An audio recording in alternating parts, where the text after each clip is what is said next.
All right, we are back. This is the Lineup Podcast. I'm Dave Prodan. I'm here with my favorite part-time co-host, Mitch Salazar. And Mitch, we're here. CT1, the Lexus Pipe Pro presented by Yeti. It's in the books. The conditions for the window looked a little shaky there for a while, but Pipeline really delivered on the final 2 days competition.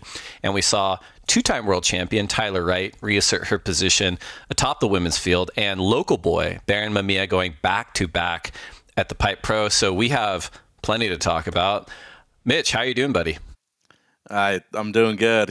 Super Bowl Sunday yesterday. We're recording on Monday just after the event. And, congrats to the Eagles, two-time Super Bowl champions now. And of course, I think I speak for most people in the United States. I feel like everybody else won because we didn't want to see the Chiefs go for the three-peat. No, but congrats, Jalen Hurts, Saquon Barkley, all those guys deserved it. Their offense was incredible in the first half. Obviously, their defense held up too. But overall, for LA sports fans, it's been a tough one. We saw Anthony Davis go to the Mavs. Luka Doncic is supposed to make his debut with the Lakers today. It's been a fun kind of last 2 weeks, and especially with the conditions we had for the last 2 days of the Lexus Pipe Pro presented by Yeti. Two of the best days I've ever seen at that event. And, just really looking at Backdoor and the kind of impact Backdoor has had at the Pipe event. I feel like the Wright is just so uncredited with how many good waves and how many great performances we've seen at that event in specific, Dave.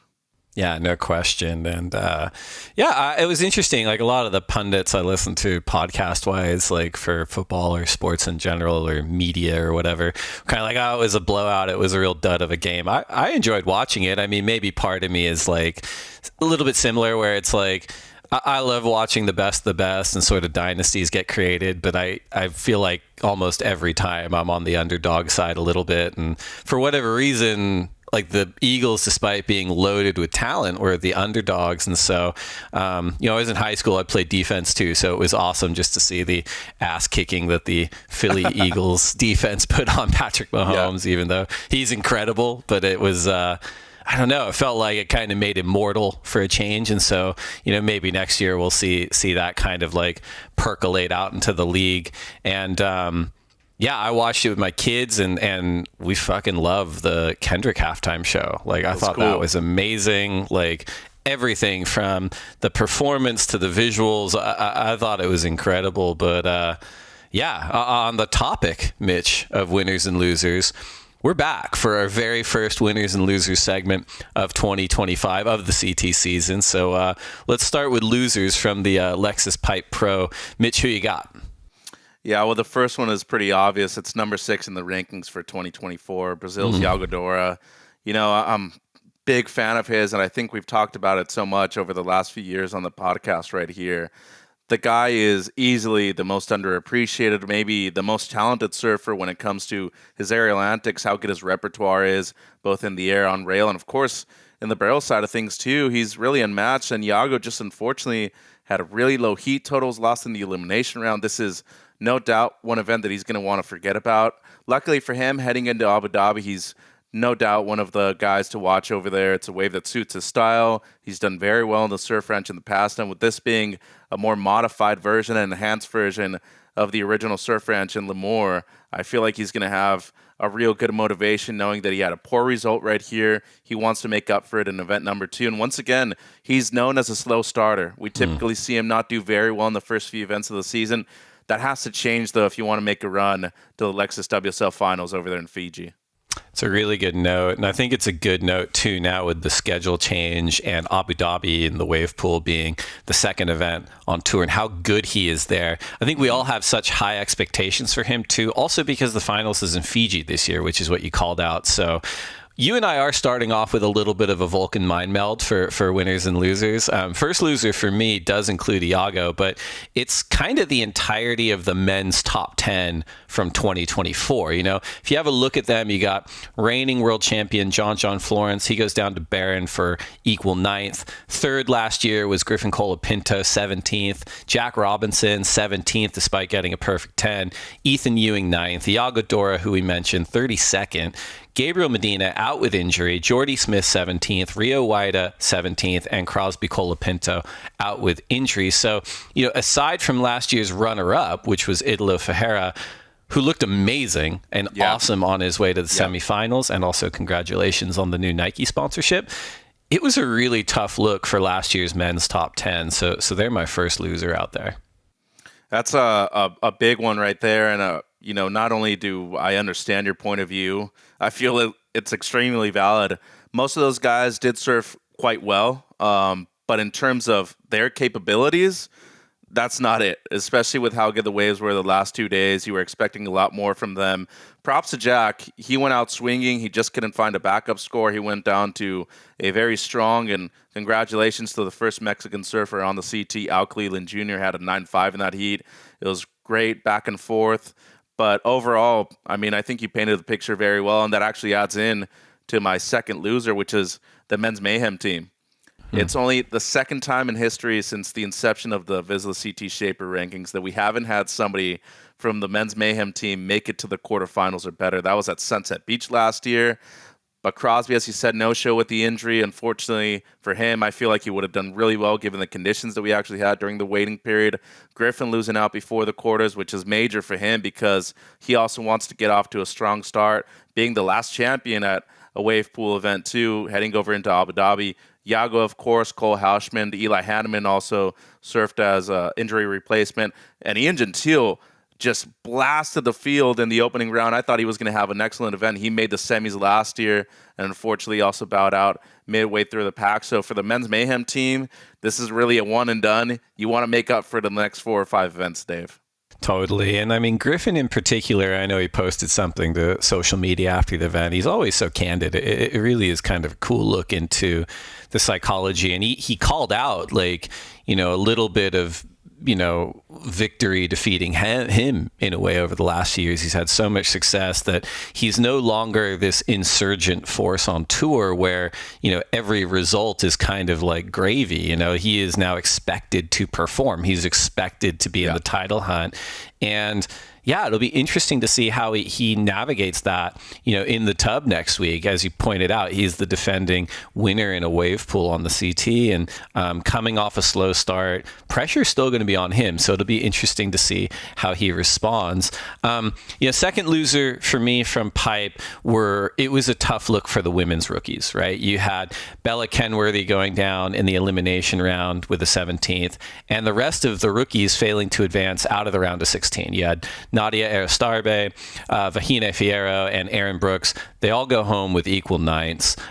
For sure, the conditions in those earlier rounds had something to do with it, and I've seen them all surf at an elite level. Obviously, Vahine and Aaron, they have won CT events as wild cards, but I also got to watch Nadia and Bella surf around the North Shore while I was out there, and they're both absolutely legit. So it'll be interesting to see how they transition from Pipeline to Surf Abu Dhabi, which are probably about the most diametrically opposed venues on the 2025 calendar. Real quick, gear shift for everybody, but not the start that any of the rookies wanted, I don't think.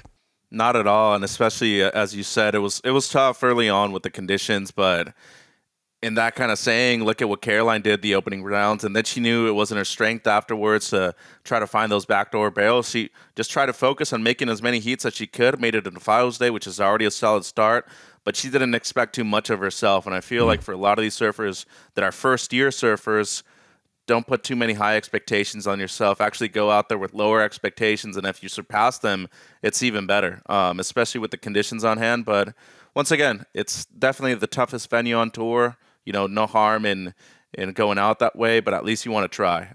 So as you said, especially for Erin, having won the specialty event a few months ago, I feel like she's going to be very disappointed, and she's going to have extra motivation heading into Abu Dhabi.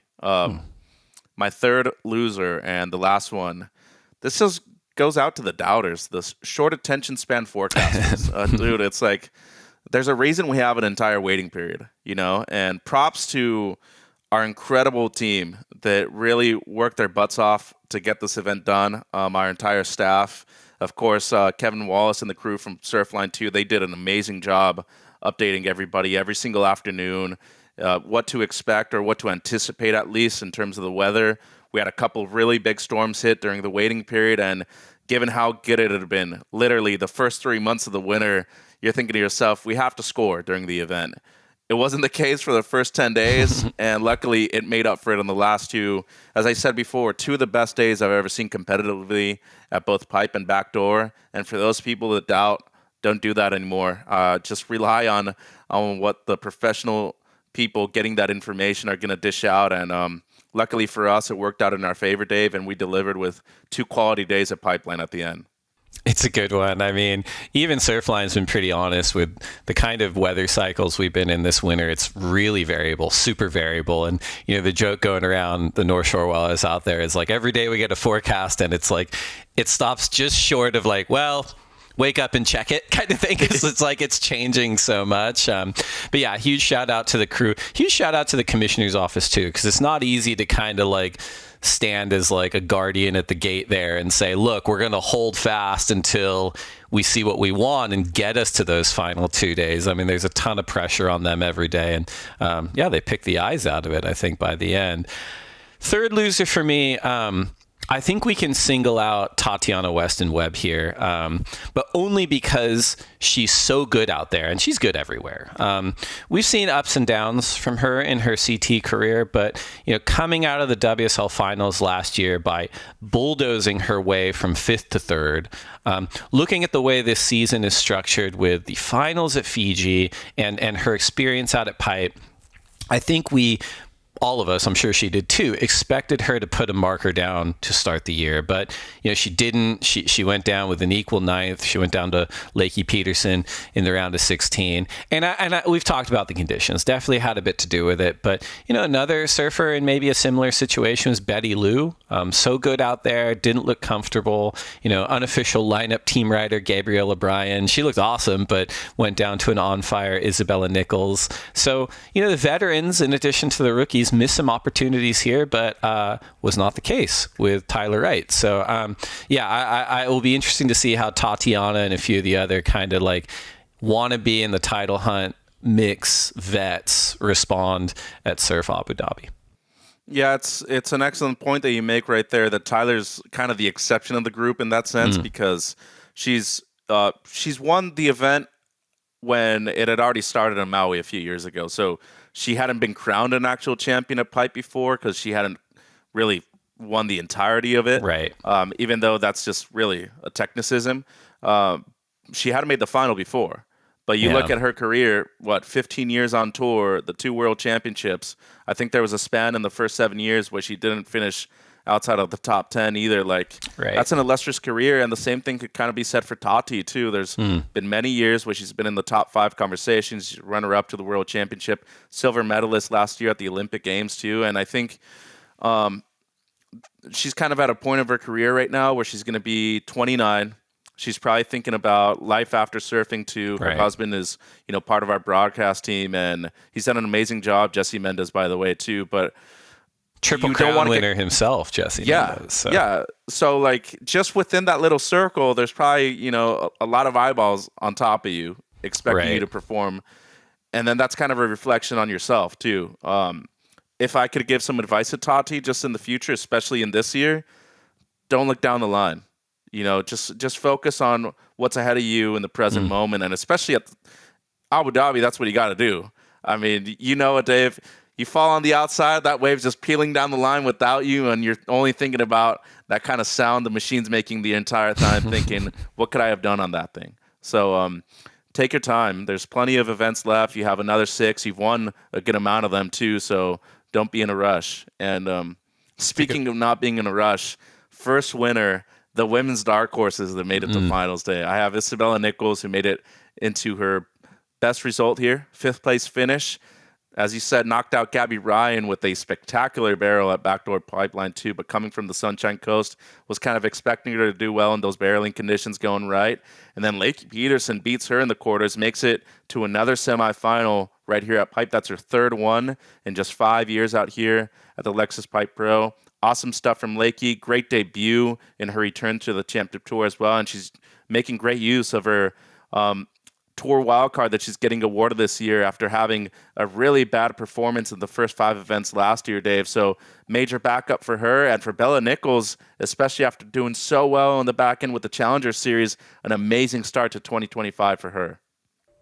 It's a great one. And I think with both of them too, like had some rough issues with results, maybe some injuries, and like I don't know. I mean, even last year when Lakey came back and didn't make the cut, like I thought she was surfing better than she'd ever surfed. Like she looked so good in all conditions. So it was cool to see both of them get a result. My first winner, another noted dark horse in 11-time world champion Kelly Slater. I'm just kidding, of course. Although I don't know if you remember, I think it was 2000. Maybe 2001, not 2000, I think. Right around then, he quote unquote retired from the CT, but he came back with a wild card in Tahiti and just like waxed everybody. And when he came back, he was sporting like a Dr. Stephen Strange goatee. So maybe he should start doing that, like in the wild cards, just come back as like the dark version of Kelly Slater. I don't know, but we didn't talk about Kelly a whole lot the last few months, aside from he had noting how. Yeah, what was there to talk about? Exactly. All we talked about was how conspicuously absent he was from the surfing world. And I think, as he said, like it was very cool to see. It's always cool to see him open up a bit, right? And he's always pretty good. He certainly has been in like the last few years in those post-heat interviews. But he's talking about how focused he's been on his family and his new baby boy. However, like despite the maybe questionable claims that he had not been surfing for the last 5 months, I don't know if that's like 100% accurate. Maybe like not surfing for him, which is like not every day, but maybe every now and then. He still looked like a master out at Pipe. Like crappy conditions for opening round, no problem, right? He dispatches of Italo Ferreira and Samuel Pupo, gets the win. He gets the best of Rio Waida in the round of 32. Great heat, by the way. Awesome heat, and good one for Rio as well. But he was nothing short of transcendent in his round of 16 heat in the juice, the big day, against Ethan Ewing, who looked great, actually, in the opening rounds. Kelly turns 53 tomorrow. That's February 11th. And shifty pipe, serious pipe, he is still one of the best surfers out there, even at the elite level. So obviously he went down in a quieter way than fans would have hoped for, to Ian Gouveia in the quarterfinals. But I think Kelly's performances at this year's Lexus Pipe Pro presented by Yeti only served to further cement the mighty mythology around him, right? And so he comes out as the big winner for me, at least winner one from the event. Well, I mean, obviously a great pick, and I feel like I'm just speaking for myself, but there's no doubt that I was going to not put Kelly on my fantasy team. And if I threw a number out there percentage-wise, I feel like it's got to be at least north of 85% of people put Kelly on their fantasy team for. I was in the minority there. You were? I don't know. Like, I don't know if this is like a weird narcissism thing where it's like when he finally doesn't perform, I'm going to be like, see, but I've been doing it for like 15 years. So it's like the two things you can count on me is I will rarely put Kelly on my team, and I will always have Ryan Callanan on my team. So like those are kind of real consistent pieces for me. But yeah, I was in the 15% maybe on that. Well, I mean, either way, you can guarantee that he's going to post at least one excellent score in the entire time he surfs out there. But, beating Rio after Rio started off so well in that heat, he came back, then he defeated Ethan Ewing, who, as you said, had a couple amazing waves at backdoor, had surfed really a couple exceptional heats strategy-wise, too. And then Kelly against Ian Gouveia had one really good score, ended up losing in finals day. Just overall, though, I think his presence matters, though. It elevates everybody else's performance, and I think he's still having a lasting impact. He's going to get a wild card in Tahiti. To me, there's no doubt about that, and I feel like he's going to be a dangerous threat over there, too, towards the end of the year, before the finals. Talking about my second winner, though, Dave, it's the true men's rookie class. Every single one of these guys made at least the heat out here at Pipe, which goes a long way in terms of confidence. Edgar Grosjean, George Pitar made it into the quarters. He was the one that did the very best out of everybody. Joel Vaughn defeated Jordy Smith, who had made the semis here before, and Jordy had an 8 in that heat, too. Good job, Joel. He got an equal 9th. Al Cleveland Jr., of course, defeating Jack Robinson. And, of course, can't forget about Jackson Bunch either. He looked well in the opening rounds. Unfortunately, he just went up against the Prince of Pipeline, John Florence, in the round of 32, but still surfed well. So overall, for all these young kids, seeing them make their debut in the big stage as true rookies, awesome. In great conditions too, but overall, you got to be very pleased with yourself for at least making one round here at the crown jewel of the World Championship Tour, at the beginning of the year. Now heading into Abu Dhabi, completely different wave. You have to readjust, but overall, your confidence has to be sky high right now. That's a great one. Of course, George Bitar, another unofficial lineup team writer for a long time now. And the funny one, like, I don't know if there's like a little like glitchy program in the seating when it comes to Jordy Smith, but like repeatedly over the years, it's like if there's 2 South Africans in the event, he draws one of them early on in the field. If there's 2 O'Neill guys in the event, he draws one of them. And Joel Vaughn recently signed with O'Neill, and I'm like, this is amazing. Like like Jordy's management or like his sponsors or his countrymen every time must be like, how is this possible? Like how it's like. We mentioned George Bitar, second winner for me. The boys at Channel Islands, and we're going to discuss this more in the next segment, but I think it's worth calling out here for me. Britt Merrick, Brent Powers, Jean Roger, Mike Walter, and the others, they've worked really hard this offseason to dial in their CT team for the 2025 season. Britt, Brent, and John were on the island. They're working in the team in the lead up to the Lexus Pipe Pro. And as we all experienced, the conditions for this year's event really ran the gamut of everything from, dumpy breech brake imitations to classic offshore groom pipe and backdoor. Having equipment to deal with all of that was essential. And when the dust settled, the CI team, they're firmly sitting in pole position on the Vissla CT Shaper rankings. We'll see if they can hold it and compete this year, but a really impressive showing from the entire team, and it's exciting for the race for the 2025 CT Shaper of the Year title. Well, and not only that, they just put a lot of attention to detail in person, too. As you said, shout out to Britt and Brent and John. Dude, those guys were there every single day from sunrise to sundown, as attentive as you can be to your team riders, and of course, surfing themselves, too. They need to know what they're dealing with in terms of the conditions. And I know those guys aren't necessarily the best surfers out there.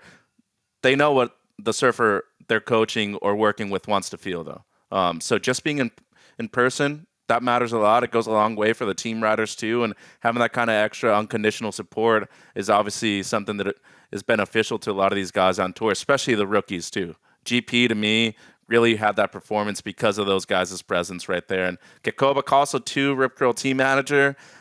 You saw him work with Tyler and all the other Rip Curl team riders. Shout out to him, too, because he did an awesome job at this event.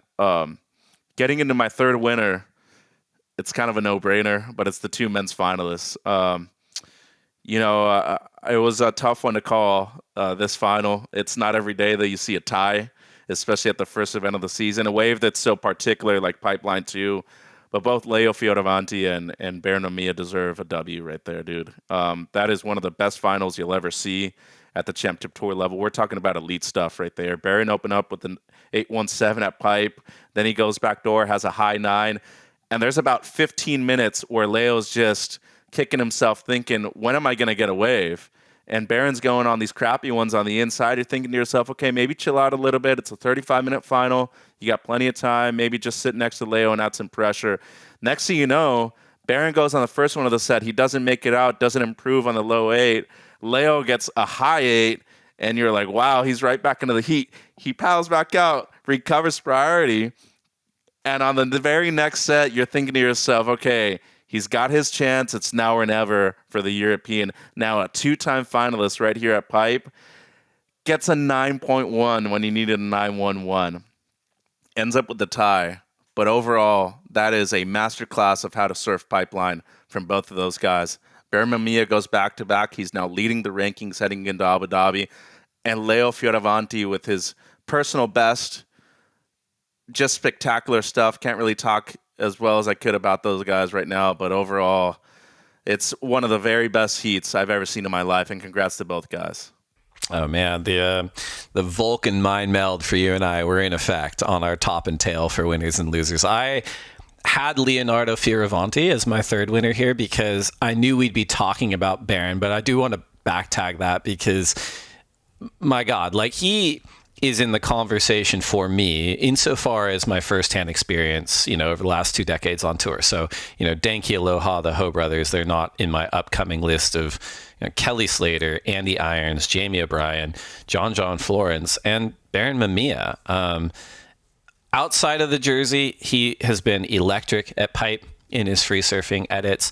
Inside the jersey, he beats John in the final at last year's Pipe Pro. This year, he beats John again before the final. Ooh, what a heat.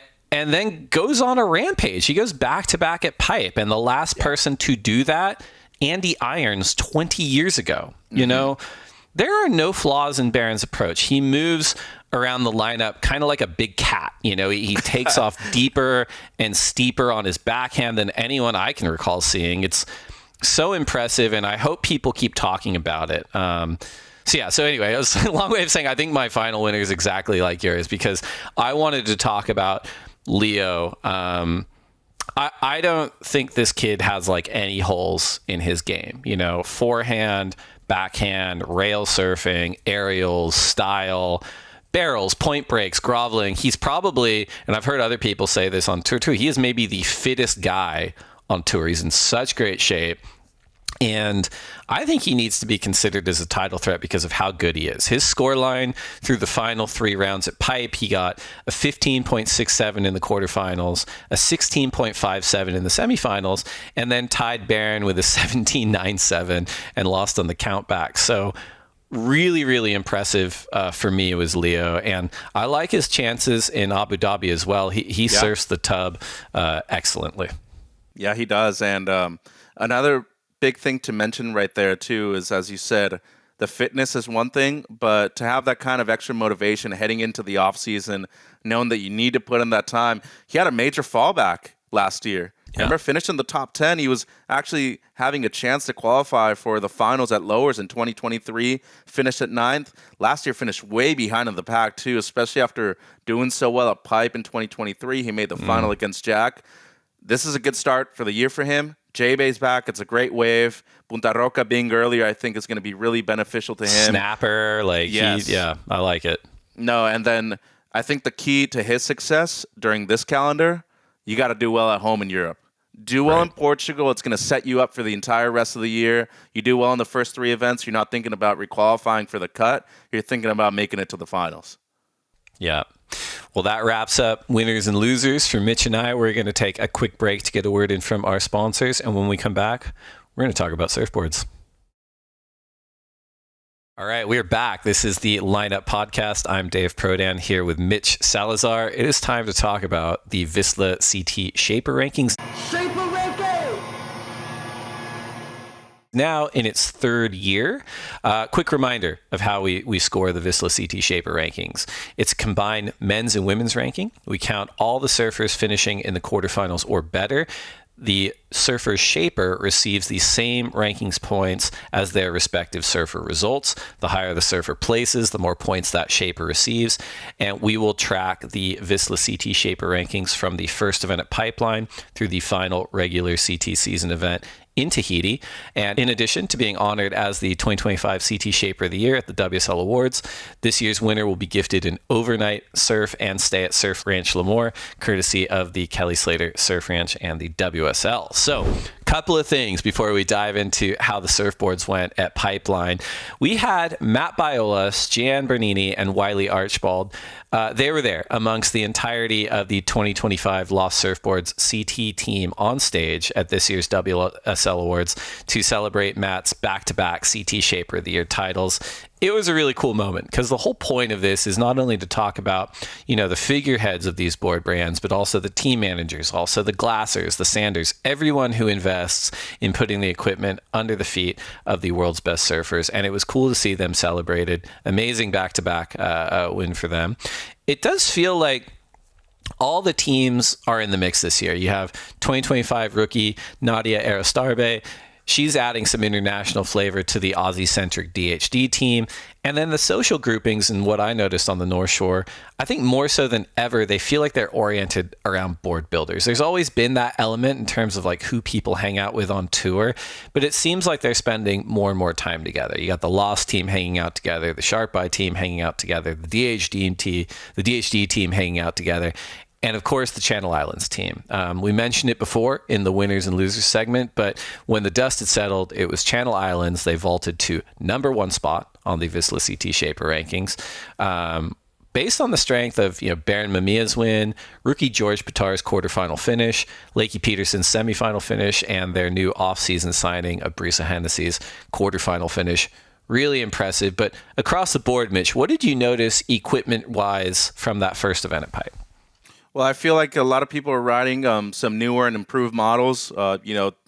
Pizel has a couple of new models out that both John and Tyler Wright rode. It seemed like Tyler was on one of those new ones, and of course winning. That's an exceptional start for John Pizel's career in 2025. Unfortunately for him, he doesn't have too many riders. I think in terms of the Channel Islands team, they looked really good. A lot of CI pros. It seemed like a couple of those CI Happy Every Days were also being ridden during the free surfs when it was smaller. I wouldn't be surprised to see a lot of those guys actually ride those equipment or the same kind of equipment at the surf ranch either in Abu Dhabi, just because it's such a steep wave. But in terms of mayhem, he's got a couple new models. The Big Wave Driver, which is something that I've been riding lately. It's really good for those smaller days at Pipe. You want the Driver 3.0 just a little bit bigger for a taller, larger guy. And of course, Step Driver and the Whiplash, they're two most common equipment right there for steeper and heavier waves like we saw at Backdoor and Pipe.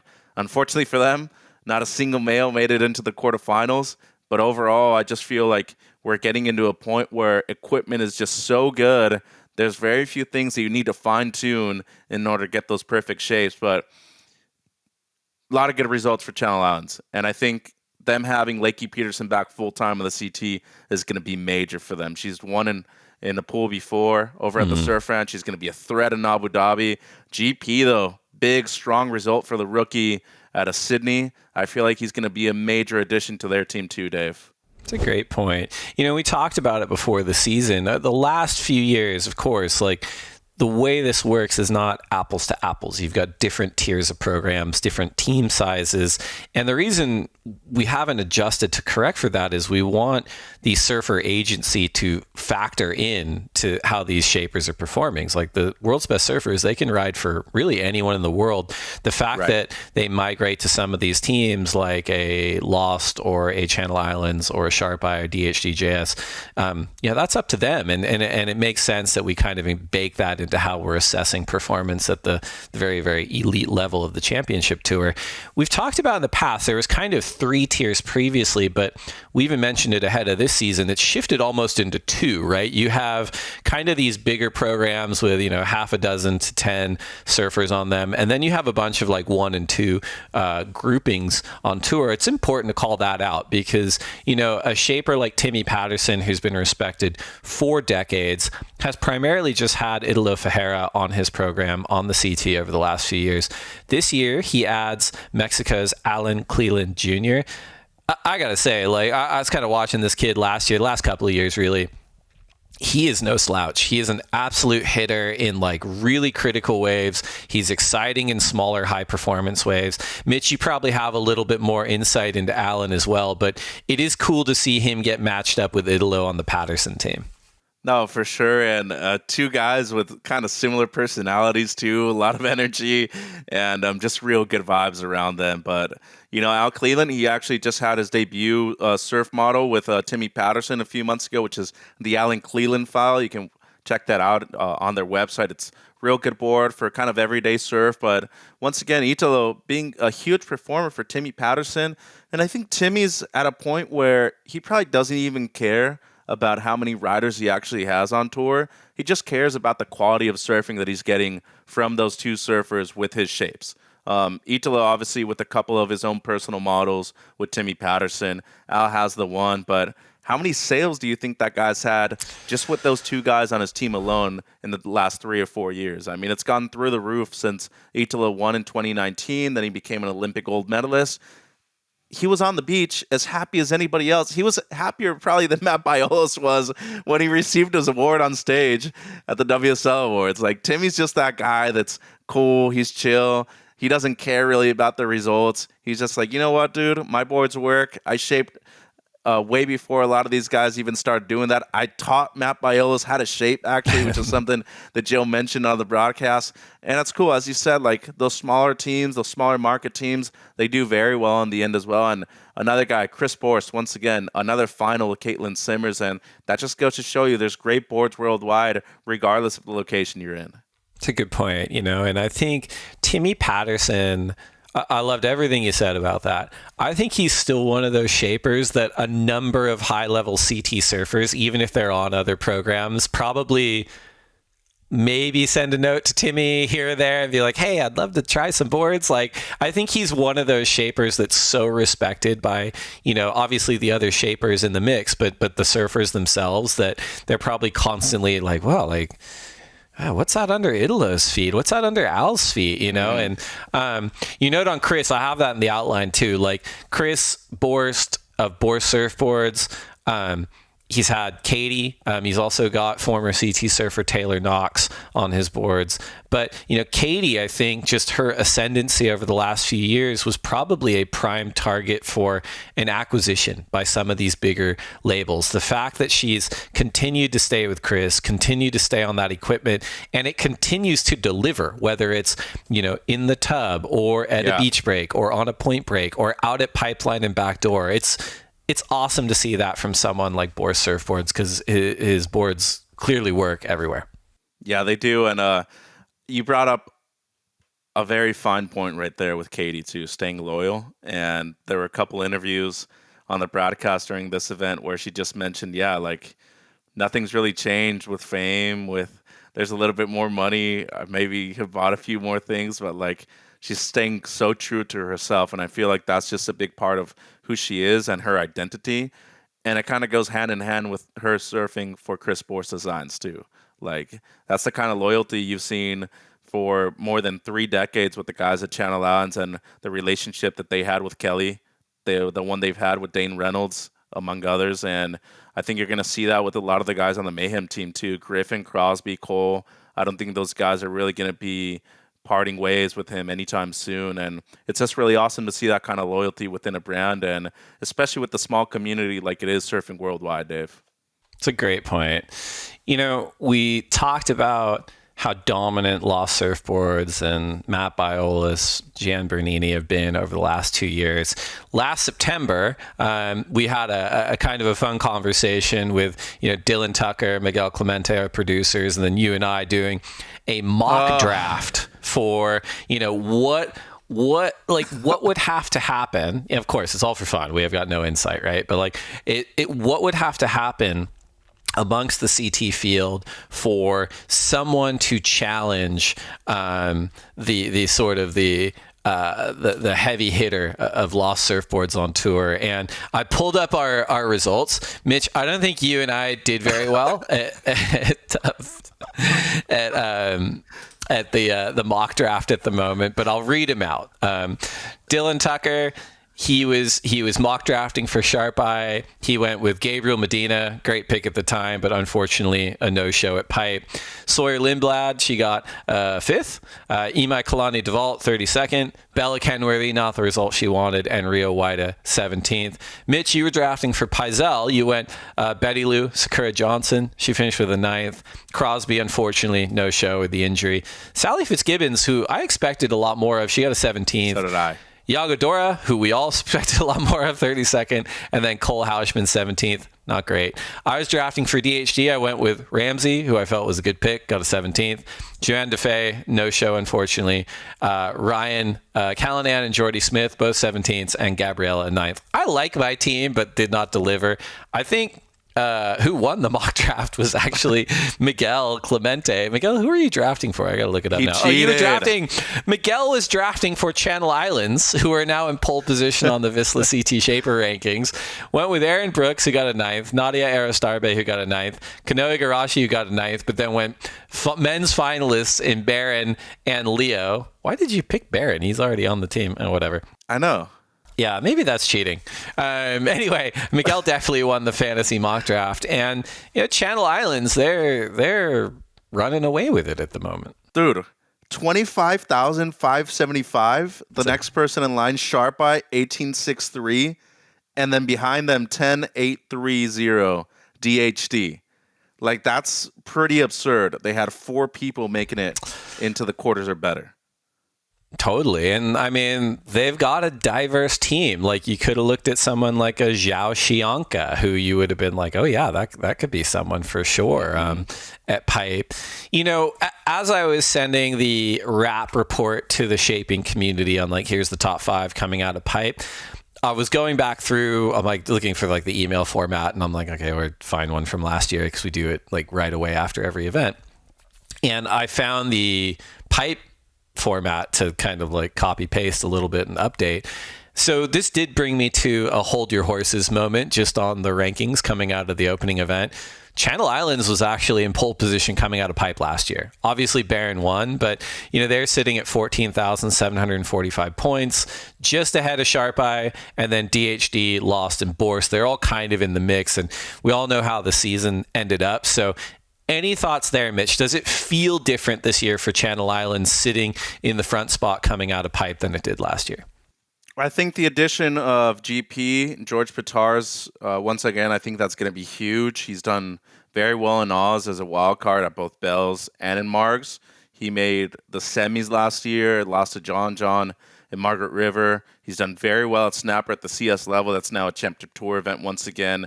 I feel like Bella Kenworthy's kind of a wild card in there just because she does have an injury right now. I don't know how much that's going to affect her. Luckily, after Abu Dhabi, there is a month in between where probably I would think all she's going to do is a lot of PT in order to do that. Lakey Peterson back, that's huge for them. I think Imai has a lot more to give. I was kind of really bummed on the way he surfed up Pipe, honestly. Like, there's so much more potential with Imai. I think we all have seen it before. The big question, is Barron actually the contender for the World Championship that we all think he is in 2025? Like, if he can get on a roll, make it to several quarterfinals, especially with how good the back end is. He surfed multiple amateur events at lowers. We've all seen him do great there, and free surf clips too. Fiji, obviously, making it to the quarters last year. That's where the finals are at now. And in Tahiti, dude, it's just a replica of what he's been able to do at Pipe the last few years. So that's the biggest X mark right there, the biggest question mark. Can he keep up that consistency for Channel Islands and compete for the World Championship? Yeah. Well, let's stick on that point just for a moment, and let's just do like a little bit like snap reaction to the current front runners. You got Baron Mamiya on the men's side, Tyler Wright on the women's side. We're heading into Surf Abu Dhabi. Like, what do you think about both their prospects there, Mitch? It's a great question. I hadn't put too much thought into Barron because I was still riding the high off of this event. It's a really tough wave when you're comparing yourself to Phil, to Gabe, if he comes back, which at this moment it seems like he won't. I know that Mateus Erdi just got a wild card too. He's going to be a major threat there. Yago, you have all those guys that you know are going to perform there. Kanoa included too for the Sharp Eye team. Right. Barron needs to bring his A game, and every wave needs to be surfed like if it were a final. He's not bad, but he's not the best. To me, he's kind of in the mid-tier pack right there. So I'd say if he's available on your fantasy team and you want to go for it, go for it. But he wouldn't be my power surfer. That's the way I would put it. He is like, I will say, I think he skews a little bit faster and a little bit more electric than your standard kind of pipe specialists. Like, I think depending on how it goes at Abu Dhabi, I can't honestly remember if I've seen a lot of him in the wave tanks, but like, he could be all right there. I think Tyler, she's got experience out there. We'll see how she goes. I think both of them can perform in Portugal. And then you kind of end up with these like 4 left-handers in a row. You've got El Salvador. I think both of them look good. You get Bells Beach. Tyler's got the experience out there. That to me might be a little bit of a hang-up for Barron. I can't remember him performing that well out there. Although I'll add that historically Hawaiian surfers do very well out at Bells Beach. Like, they just kind of have that little extra sizzle. Snapper Rocks, I think both of them are legit. And then you get to Margaret River and Lowers, like, it feels good for both of them in a way. And then you wrap it up with Rio, J-Bay, Tahiti. I think they look pretty good for a finals crack in Fiji. Are there any like weak points for you for the current front runners, Mitch? It's the next event. The next event's a tough one. It exposes everybody's flaws is the thing. Like, you can be as good as you want outside of that in the ocean, but like here, it's like the wave's there. All you need to do is perform, and it just kind of exposes the different technicalities you see between the people that are the very elite of the very elite when it comes to performance surfing and those that are great, but they're not at that level. And Barron's done well in Margs. He's made it to finals day before. He's made finals day at Winky Pop, not at Bells. We haven't really seen big proper Bells on the time he's been on tour. Right. El Salvador, of course, is a major event for him, especially if we have swell over there. And the back end of the season, J-Bay, Tahiti, Lowers, all those are good spots. Same thing for Tyler. She's won at the majority of spots on tour. Portugal's a really big toss-up. It could be really small and dumpy, or it could be pumping, and that's great for both of them. But I truly feel that Abu Dhabi's kind of the big wildcard event for everybody, not just for the front runners. It exposes everybody's biggest attributes, but also their biggest weaknesses, Dave. That's a good point. Well, before we leave the surfboard segment for this episode, Mitch, personal board corner, man. What have you been riding lately? Yeah, the big rig driver from Mayhem has been a really fun model lately. It's the one they just released. I've been real stoked on it. Gian Bernini gave me a board before they actually released it on the market. I'm a huge fan for it. I like it when the waves are real good. Been riding my Dark Arts still. JT, shout out to you. You've been making awesome boards for a long period of time. I also have a Dark Arts Pizel White Tiger that I love too. It's perfect for small days. It's an epoxy. I'm big fan of it. It has a lot of buoyancy on it. And then, of course, every now and then I have to step up to my Timmy Patterson IF15, which is a 6.6. But I really bring that out when it's been big. I think so far this winter I have ridden it a few times just because we had a good amount of swell in late November, early December. Outside of that, it's really been standard shortboards. Dave, what about you? Well, man, I'm not as diverse a quiver as you at the moment, but I've got my my Merrick twin fin altered, although I'm calling it the MTFB for Brit because I think he put a little bit extra spice on it. I've had a few of these for true heads out there. They'll remember, 2011 Dane Reynolds round 3 shitty Sanyos against Roy Powers. He pulled this thing out. It's like a performance fish with like a sashimi tail, so it's like a really pulled in tail. Right. He rode 2-1 setup, so like 2 wider twin fins with a little trailer, and I was like radicalized on the beach watching that. I think we were all a little bit hungover and sleepy because the wave sucked, but I was just like, this is amazing. Like, he's doing full wraparound cutbacks, like smashing the lip, like huge airs. Everyone else was struggling to do like half a turn. And so ever since then, I've had a few of them. They're awesome boards. Like, they're amazing boards. I heard Eitan Osborne ordered one for the tour this year, the CS. So I'm excited to see someone throw it out there. It's so much speed, different lines, so much explosion. And the one I've been riding lately is in that ECT carbon. And, Brent Powers was saying, look, once you go on this, it's going to be hard to pull you off it, this technology. And I kind of like, it's whatever, Man, it feels like cheating. Like, it really does. Like, I'll go out, it's like, it's so fast and so smooth. And I'm like, did I actually do a turn? And then you kind of watch it and you're like, oh, geez, all right. Like, it's a sick board. It was really tricky in Hawaii. We had like big days and small days and rainy days. And I took it out at Freddie Land on the huge days and then V-Land a few other days and a few other spots. And it works sick. So that's been what I've been riding lately. Well, it just kind of adds to our point, what we always say within close corners. Guys, listeners, you go on a trip worldwide, anywhere, regardless if it has the most perfect waves you'll ever see, you always have a fish in your quiver. And make sure to have those big 2+1 fins. You're going to have the best time ever. Great point.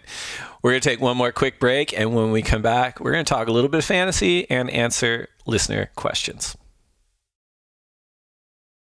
All right, welcome back to the Lineup Podcast. I'm your part-time co-host, Mitchell Salazar. That is the great Dave Prodan. Let's talk fantasy this year, Dave. The Lineup Pod is running a CT Fantasy Comp. We'll be playing all season long and awarding the overall top 3 fantasy winners at the end of the season with gift cards to the WSL store valuing $50 to $150. Update on the fantasy rankings within the Lineup Fantasy Mega League. It's a top 5 after Pipeline. So coming in at number 5, Andre FL, 562.09 points. Real strong start to Andre FL's career. And tied in third at the moment, Will Fee, 5'6", Same thing with JS1. Coming in at second at the moment, Calabreras, 5'6", and taking the W after event number 1 in our lineup fantasy mega league, Labella 729, Dave, 575, 55 points. Talk about a dominant win for Labella 729. That's a lot of points. So producer Miguel was telling me we've got 720 teams in the lineup fantasy mega league right now. It's pretty solid. I was feeling good. I was feeling very cocky after like mid-event. Someone's like, "Hey Dave, I think you're like second or first in the league," and I'm like, "Oh man, I've never been second or first in any league." And then I'm in a bunch of leagues, like smaller leagues, some buddies and some surf shops and stuff. And I'm like, "Man, I'm doing okay." And then I went and looked, and I'm like, I'm sitting at 221 out of 721 teams, so not the worst.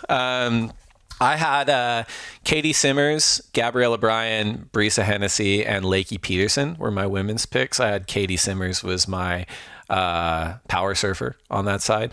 And then on the men's side, I had John, Jack, Ramsey, Barron, and Leo, go me, Ryan Callanan, Miguel Clemente. Our producer, Miguel Clemente. He did well.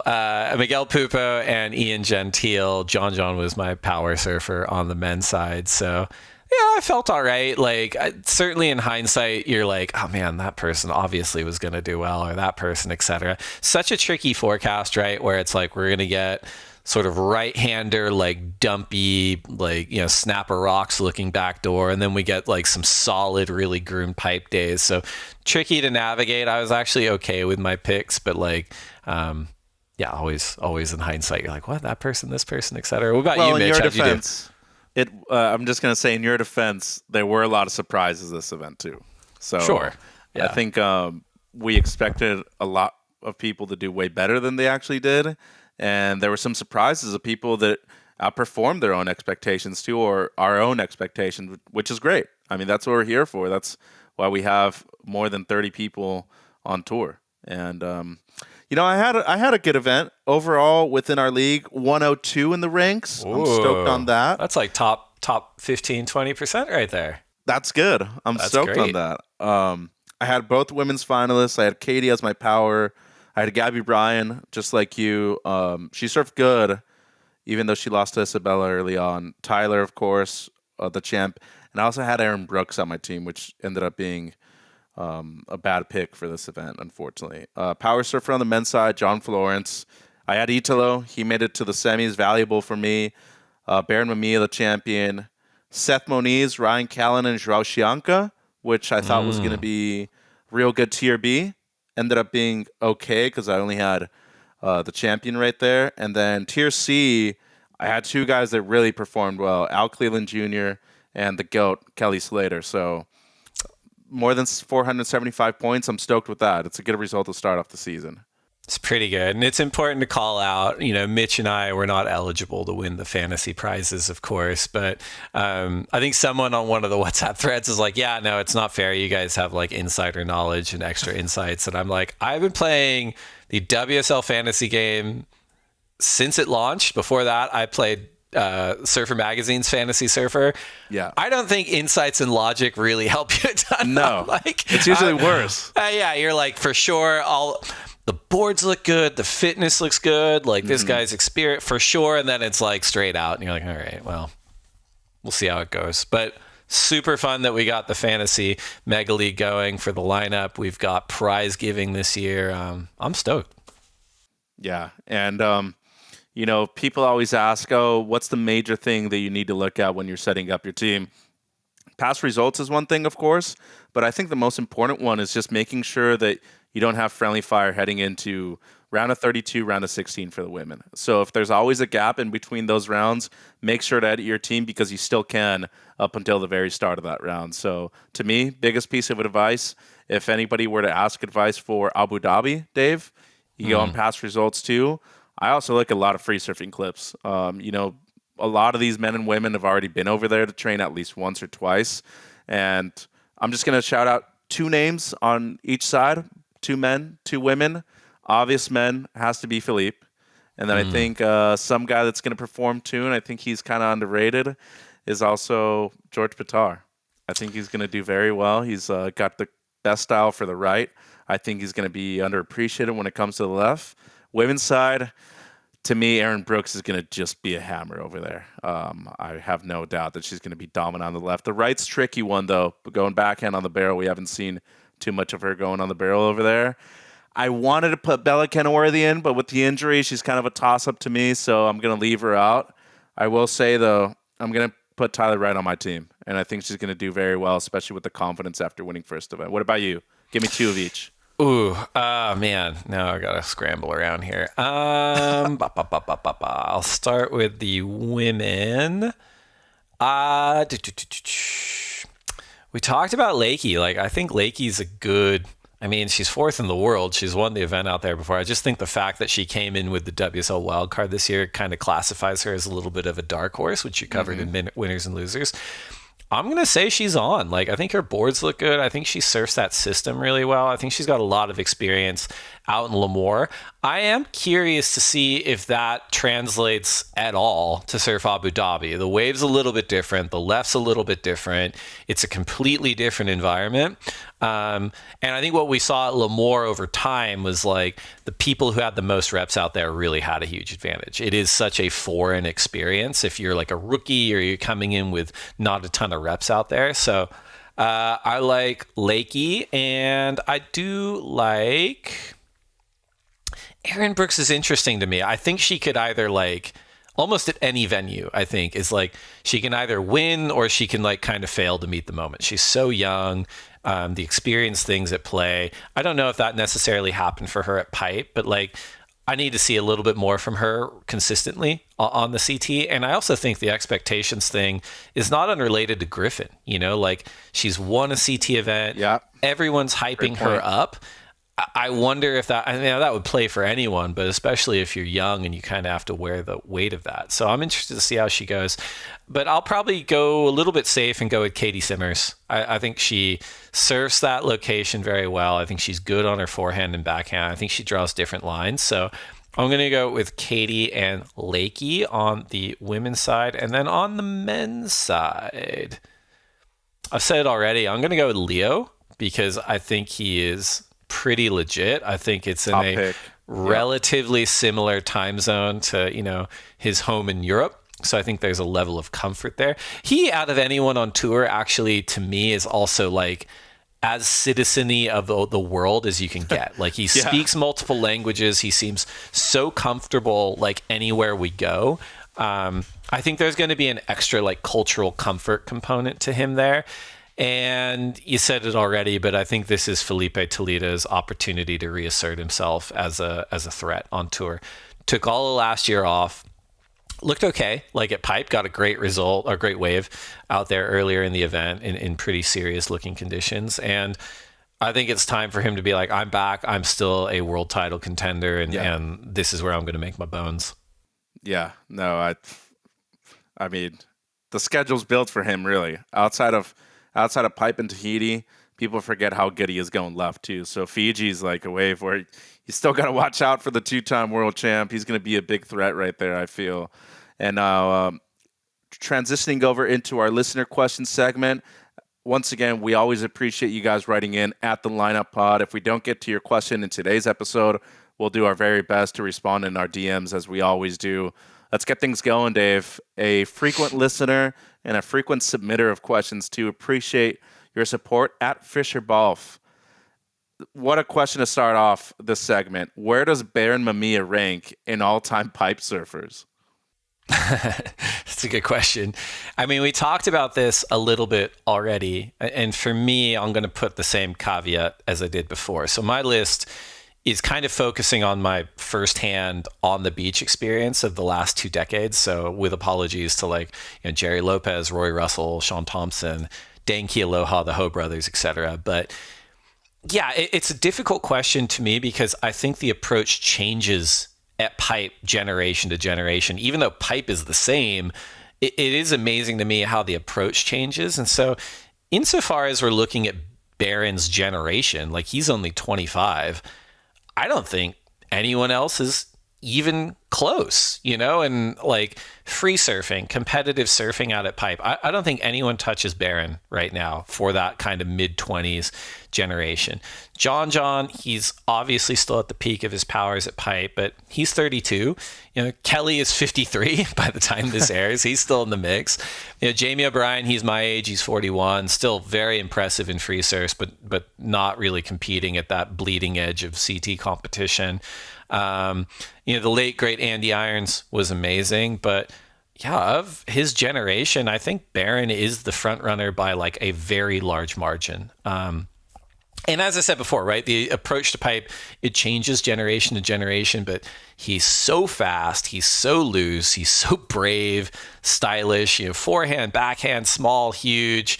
I think I mentioned before, he moves around the lineup like a big cat. And that, to me, more than anything else, really reminds me of Andy Irons in his prime. And I don't think I could compliment anyone more than that. So I don't know, Mitch, what do you think? Like Barron, Mamiya, all-time pipe surfers, where do you sit on that? With top 5 for sure. And we got to talk about legacies, as you said. The last person to win back-to-back events here at Pipe, Andy Irons, 05, 06. Not really anybody better out there right now in New Jersey, to me. And I think, as I've posted in our text thread multiple times, numbers don't lie. Just look at the heat totals. He's comboed people. He's beaten John 2 years in a row, who had been, up until this point, the consensus best competitive surfer out there in recent years. I think Barron, as of right now, is equally as good going left as he is on the right over there. And just look at the final. He had the 17.97 heat total literally in a matter of minutes when the horn sounded in the final against Leo. Derek Ho, Michael, of course, Dane Kealoha, Phil Edwards, Jerry, all those guys, pioneers, people that push the envelope. Johnny Boy Gomes, Andy, Bruce, Kelly, of course, the all-time great surfer out there at Pipe. I feel like he's very close to achieving the same status that they have, but overall, look at his development in a free surf too. Like, that guy catches any wave he wants out there. And for you to be at the top of the pecking order that early on in your life, outside of John, there's really been nowhere near close to where Barron is right now at his age. So to me, top 5. But when we're talking about pipeline, top 5 really means that you're in a pack as small as that. You're in the very elite of the very elite. So shout out to Barron Mamiya, now a 2-time pipe champion. Got a little emotional right there. No. I mean, we talked about his crossover, like free surfing and results in competition right now. And pipe is one of those locations where you do have like incredible surfers who are non-CT surfers, right? You've got Mason Ho, Nate and Ivan Florence, like Koa Rothman, who am I missing? Koa Smith. I'm missing a ton of people. Billy Kemper. The list goes on. I think it's a fair exercise to say, look, they're sitting outside of CT competition. Barron is sitting inside of CT competition. But I would argue, like, still in that vein of, like, you see what happens in free surfs. You see what happens when he doesn't have a singlet on. He's head and shoulders above the group right now. Is there anyone I'm missing that you can think of that's, like, even if it's not in Barron's generation of, like, mid-20s, maybe, like, mid-20s to mid-30s at pipe right now? Well, I'll go a little older. Reef McIntosh also had some real good waves, but I mean, you can't compare. And no disrespect to Reef, we all love him, but you can't compare what he did or what he's done to what Barron's done. Literally in a matter of 15 years, the guy's 25. The only other person I can really think of is John. Just because of their age. But no, Kelly, just because he's not human. He might not even be real. Like, that guy's an extraterrestrial. He comes from the worst wave on the planet in Cocoa Beach and is somehow the best surfer ever at pipe, which is the most dangerous wave on the planet. But I just think it just takes guts to be able to surf the way those guys do out there. And they just put their head down and they don't care whether they're winning or losing. They're out there to get the best wave of their life every single time. But yeah, I think we can both agree Barron Mamiya is at the top of his game when it comes to pipeline right now. Second question from @I.IOAKim.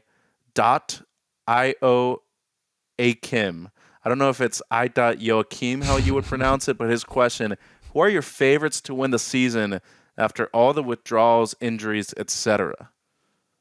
Yeah, it's a good question. I mean, it's never too early for this question, right? Like, who's going to win the world title? Yeah, so let's start on the women's side, right? You have Steph Gilmore. She's taking another sabbatical year, something about, she's saying she didn't achieve what she wanted to last year project-wise, so she needs some more time. Would love to Steph. I think she's the GOAT. She's the greatest of all time on the women's side.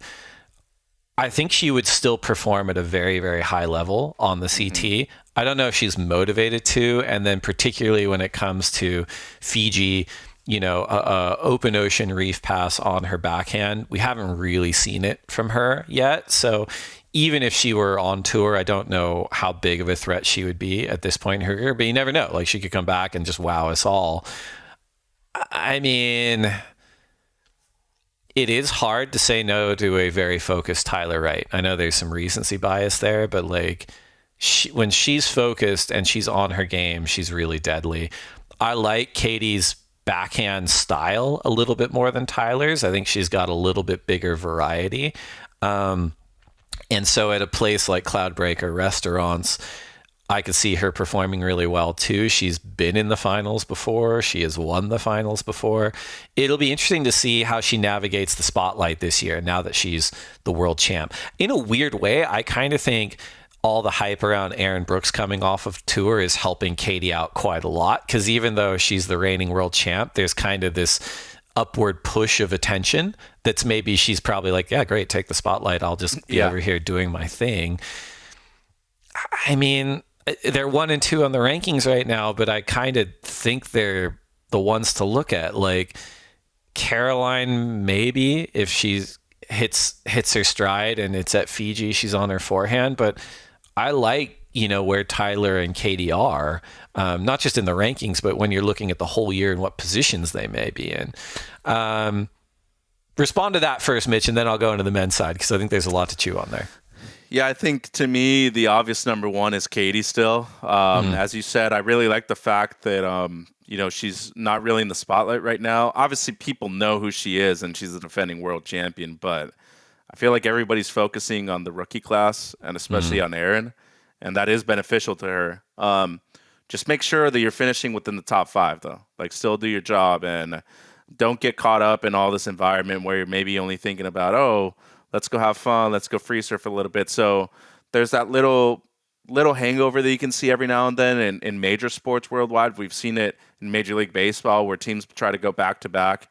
Just doesn't work out. You have injuries, multiple kinds of things. But I feel like here in surfing, where it's so much more dependent on yourself, you can do that. You can internalize things. You can really be much more independent and really focus on what you can control. So I still have Caitlin Simmers as my number one. My issue with Caroline is that I don't think we've seen her too much at performance lefts where Fiji can be that. Right. Barreling lefts, she's not bad. She's won in Tahiti twice, both at the CT level and the Olympics over there. I just think Katie's backhand is pretty much the gold standard for women's surfing, both barrel riding and turn. So I feel like she's the number one to me. It's a great point, and that goes into my thinking on the men's side too, is like the conditions that you end up with for that finals day, whether it's like huge heaving first ledge, like barrels and like heavy section turns at cloud break, whether it's smaller, like we saw last year for the CT, whether it's like, ruler edged restaurants. I keep saying restaurants like that's an option. I'm not sure it actually is, but I hope so. I hope so too. Like, but maybe the best way, well, not maybe, easily the best wave I've ever surfed. But, with that in mind, that's how I kind of think of like the men's favorites too. So John has stepped away from the tour this year. He'll be back in 2026. He would have been my front runner. Like, I think that, John, in any of those conditions is elite. But we already talked about a little bit. I like Baron Mamiya. I like Leonardo Fioravanti. And I really like Italo Ferreira. Like, it is one of those things where it's like, if you can get into the top 5, depending on the conditions, at a performance left-hander, out of those 3 I named, Italo's 4th at the moment, but I think he's got that extra gear, and if it's exclusively on his forehand, he's going to look different, and he's going to be threading barrels. He's going to be hitting sections no one's hitting. He's going to be doing it with unmatched speed. So I like this season for Italo Ferreira. He's had a sponsorship change. He's got Red Bull up on the nose of his surfboard. He's signed with Nike. He's in a different sort of like season of his life. Yeah. And he's still surfing better than ever. I thought he looked so sharp at pipe, but I don't know, Mitch, what do you think on the men's side? It's a great call out. And I also want to say, major props to Italo for truly improving and evolving as a professional surfer in the decade that he's been on tour. There have been few people that I've seen in a 10-year span, or even less than that, get to a point where they're not really underestimated at any kind of stop anymore. The guy's won in Tahiti. He's won at Pipe. He just made finals day again at Pipe. We all know what he can do in a performance beach break, at a point break. And the guy's won at Bell's just on his rail, too. That was actually his first CT win ever against one of the all-time greats at Bell's Beach, too, Mick Fanning, in that final back in 2018. So overall, excellent pick. I actually do. Not only do I think he's going to make the finals, I'd probably put some money on it to say that he's going to make the finals matches. He's going to be competing for the World Championship.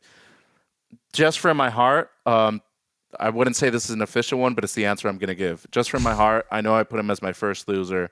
I'm going to go Yago. I think it's a great one. Yeah. It's the perfect venue for him.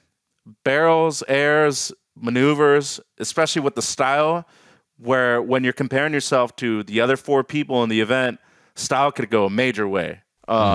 We saw Griffin win last year over Rio. Ethan made it to finals day. I feel like John would have had an exceptional chance to win right there. I'm just going to go with my heart and say Yago Dora, though. I feel like he's deserving of it.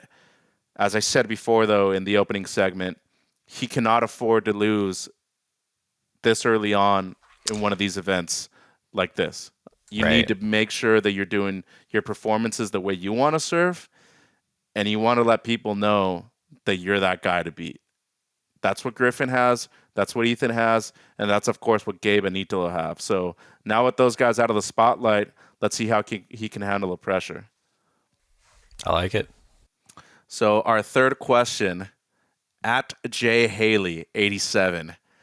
An awesome question, by the way. Who wins in a pipe matchup? Current CT surfers or the momentum generation in their prime? Talking about Kelly Slater, Shane Dorian, Ross Williams, Rob Machado, Kalani Robb, Taylor Knox, Pat O'Connell, vice versa, etc. There's a lot of people out there, but who do you think, Dave? Current CT surfers or the momentum generation?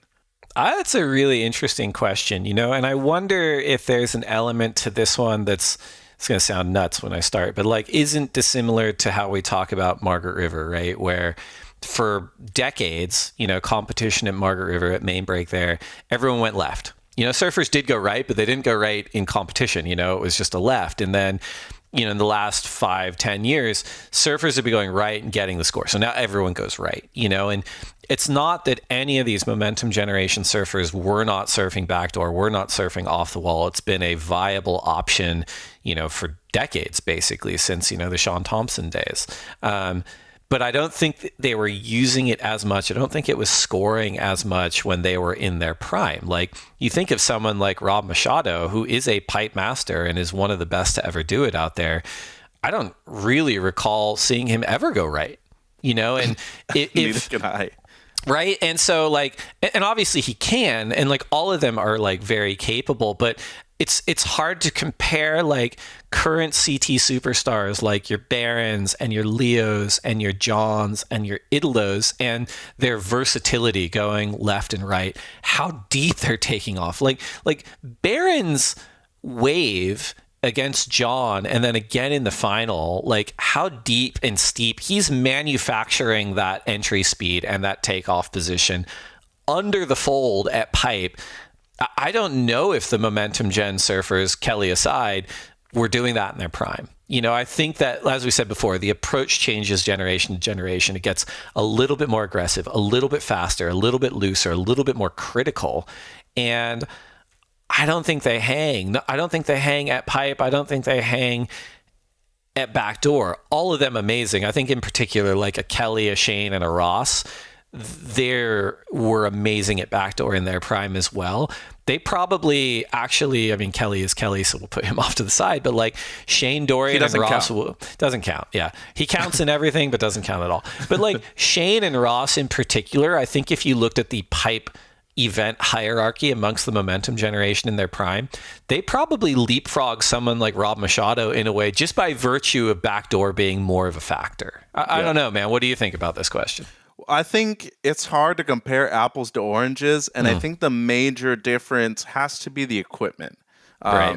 I think a way to settle it would be to have everybody in their prime, similar ages, and have them flip-flop their equipment. See how this generation performs on the momentum generation equipment, and see how the momentum generation performs on this equipment.